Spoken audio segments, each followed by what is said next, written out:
So this gets kind of going back to the gentleman in the back, earlier first question, which is how do we do any of this stuff? And this kind of starts now bleeding in from client acquisition, which is more on the marketing side of the house, to somewhat on the sales, right? You want to build compounding funnels. So what do I actually mean by compounding funnels? Each one of these funnels is outreach to your prospective marketplace and potential buyer, right? Whether that's you're marketing yourself at a trade show, you're going to a college campus for first week of school, and you're marketing yourselves there to try and get people on, to trade journals, to blogs, to whatever else, right? And what they do is, if you do proper compounding funnel, each one of these, you'll have one person transcending balance between all these different touch points, right? And when you talk to like a traditional salesperson, they always talk, it takes about 6 to 10 touch points until you actually get a person to buy. And that's what you want to try and create. What kind of different outreach can we do? And it depends from consumer to enterprise, what type of product it is, what can we do to try and maximize this segmentation?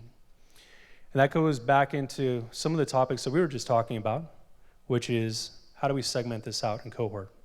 When you look at your marketplace, let's use the gentleman in the back's example. He's going specifically after the sciences rather than trying to do every academic book in the world. He's segmenting out his offering.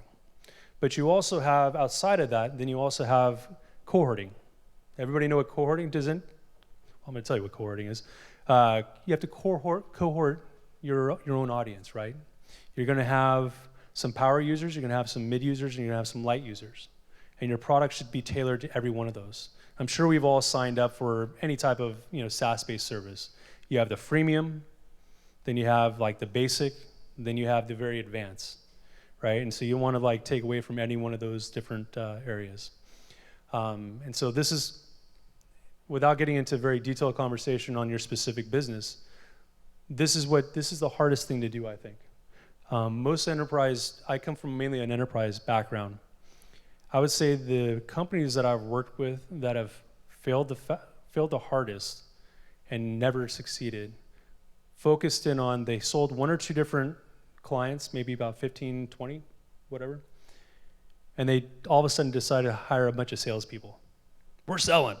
Let's get some people on the street, with 0 content marketing. A salesperson is only as good as the marketing team is. Now granted, you can hire a hired gun, and a hired gun is the guy who has he comes from the industry, he has a massive Rolodex, and he has people that he can call right now and probably get a trial or a user, right? That's a hired gun. But they're only good as their Rolodex and what happens after that Rolodex, right? And so you really need to focus in on being solid content marketers. And that's going to vary in terms of the different methodologies and vehicles depending on your own industry.